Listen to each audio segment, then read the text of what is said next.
Hello friends, जय हिंद, राधे राधे। तो स्वागत है आपका अपना यूट्यूब चैनल एजुकेशनल नॉलेज पर। प्यारे साथियों, उम्मीद करते हैं आप सभी लोग अच्छे होंगे, मस्त होंगे। थोड़ी सी यहाँ हम बात करेंगे कक्षा 10 के उन सभी भाई एवं बहनों से जो इस साल पेपर में भाग लिए हैं। उम्मीद करते हैं आप सभी लोग का पेपर अच्छा हुआ होगा और जो भी हम वीडियो के माध्यम से एमसीक्यू प्रश्न करवाए हैं या अति लघुत्तरी, वहां से आप लोग को बहुत अच्छा प्रश्न देखने को मिला होगा। तो प्यारे साथियों, आप लोग कमेंट्स में जरूर बताइए कि आप लोग का पेपर कैसा हुआ, या जो हमारे द्वारा पेपर मॉडल पेपर बनाया गया था क्या वह सही था, या उसमें कितने हद तक आप लोग को प्रश्न देखने को मिला। तो चलिए इसी प्रकार से हम वीडियो में बने रहेंगे।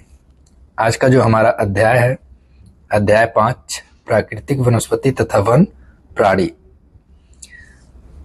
आज इसको हम देखेंगे बहुविकल्पी प्रश्न और अति लघुत्तरी प्रश्न।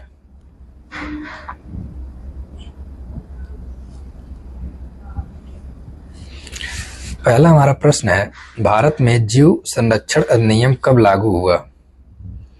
1982 में, 1972 में, 1992 में, 1985 में। तो ऑप्शन नंबर बी 1972 में। अगला प्रश्न, भरतपुर पक्षी विहार कहाँ स्थित है? असम, गुजरात, राजस्थान, पटना। तो ये आपका भरतपुर जो है ये पक्षी विहार है राजस्थान में। Option number C is the right answer. Bharat में कितने प्रकार की वनस्पति प्रजातियां पाई जाती हैं? 89,000, 47,000, 95,000, 85,000। तो ऑप्शन नंबर बी 47,000 लगभग वनस्पति प्रजातियां पाई जाती हैं। 2001 में वनों का क्षेत्रफल भारत के क्षेत्रफल का कितना प्रतिशत है? 33%, 20.5%, 22.05%, 20.35%। तो यहाँ ऑप्शन नंबर बी 20.55% हो जाएगा। –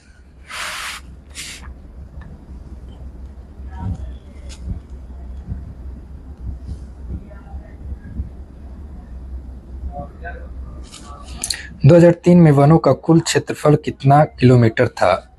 85 लाख वर्ग किलोमीटर।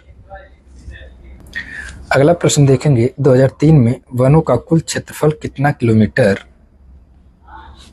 था? 65 लाख वर्ग किलोमीटर, 75 लाख वर्ग किमी, 68 लाख वर्ग किलोमीटर। यहाँ दिया है 80 लाख वर्ग किलोमीटर। तो ऑप्शन नंबर सी 68 लाख वर्ग किलोमीटर तक ये फैला हुआ है।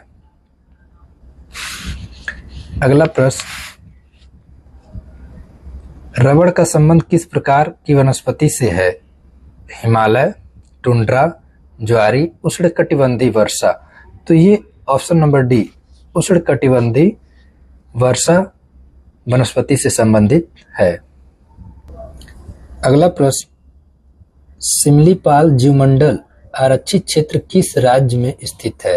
पंजाब, दिल्ली, उड़ीसा, पश्चिम बंगाल। तो ये उड़ीसा में। Option number C is the right answer. Pachmarhi जीवमंडल संरक्षण क्षेत्र किस राज्य में है? झारखंड में, उड़ीसा में, उत्तर प्रदेश में, मध्य प्रदेश। तो ऑप्शन नंबर डी ये मध्य प्रदेश में स्थित है। भारत का पहला जीव आरक्षण क्षेत्र कौन है? पंचमढ़ी, नंदा देवी, मानस, नीलगिरी। तो option number D Nilgiri. Bharat में किस वर्ष पहला वन महोत्सव मनाया गया था? 1950 में, 1952 में, 1852 में, 1962 में। तो ऑप्शन नंबर बी 1952 में। भारत में पक्षियों की कितनी जातियां मिलती हैं? 12,000, 8,000, 1200, 960। तो ऑप्शन नंबर सी 1200।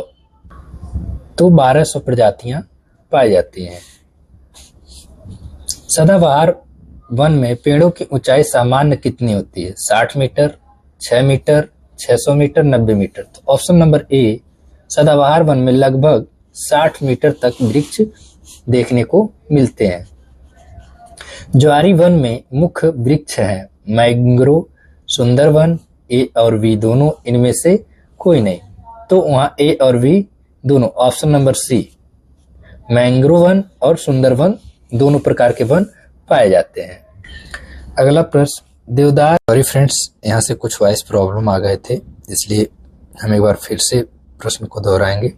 देवदार किस वन का पेड़ है? सदाबहार वन का, पतझड़ वन का, शुष्क वन का, पर्वतीय वन का। तो ऑप्शन नंबर डी यहाँ पर्वतीय वन का।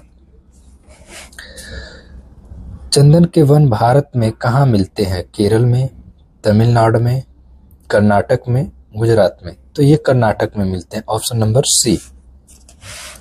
भारत में कितने प्रकार की प्राकृतिक वनस्पतियां पाई जाती हैं?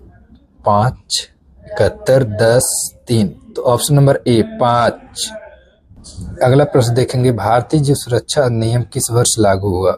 1985 में, 1992 में, 1972 में, 1982 में। तो ऑप्शन नंबर सी 1972 में। अगला प्रश्न, इसमें उत्तराखंड की बाघ परियोजना कौन है? बेतला, मानस, नामदफा, जिम कॉर्बेट। तो option number D Jim Corbett is the correct answer. One किस प्रकार की संपत्ति है? स्थानीय संपत्ति, निजी, क्षेत्रीय, राष्ट्रीय। तो ऑप्शन नंबर डी ये राष्ट्रीय संपत्ति होती है।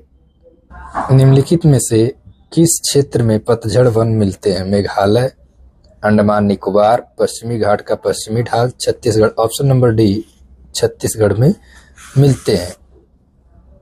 ज्यादा नहीं, यहाँ से 1-2 क्वेश्चन और देखेंगे। दिया है, भारत में पादपों तथा जीवों का वितरण किन तत्वों द्वारा निर्धारित होता है? आंसर, भारत में पादपों और जीवों का वितरण जलवायु, मिट्टी, स्थलाकृत तापमान, सूर्य का प्रकाश, वर्षण, अपवाह, खनिजों की उपलब्धता और ताजे पानी की उपलब्धता जैसे तत्वों से निर्धारित होता है। अगला प्रश्न, जीवमंडल निश्चय से क्या अभिप्राय है? जीवमंडल निश्चय अपने निवासियों द्वारा प्रस्तावित एक क्षेत्र है जिसे एक राष्ट्रीय समिति द्वारा अनुमोदित किया गया है और यूनेस्को के मैन एवं बायोस्फीयर कार्यक्रम द्वारा नामित किया गया है, जो प्रकृति के साथ सद्भाव में रहने और काम करने के लिए नवीन दृष्टिकोण प्रदर्शित करता है। अगला प्रश्न,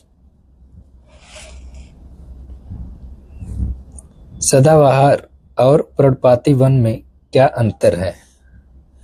सदाबहार वनों के पेड़ एक वर्ष में एक निश्चित समय पर अपने पत्ते नहीं गिराते हैं, जबकि पर्णपाती वन के पेड़ एक वर्ष में एक निश्चित समय पर अपने पत्ते गिराते हैं।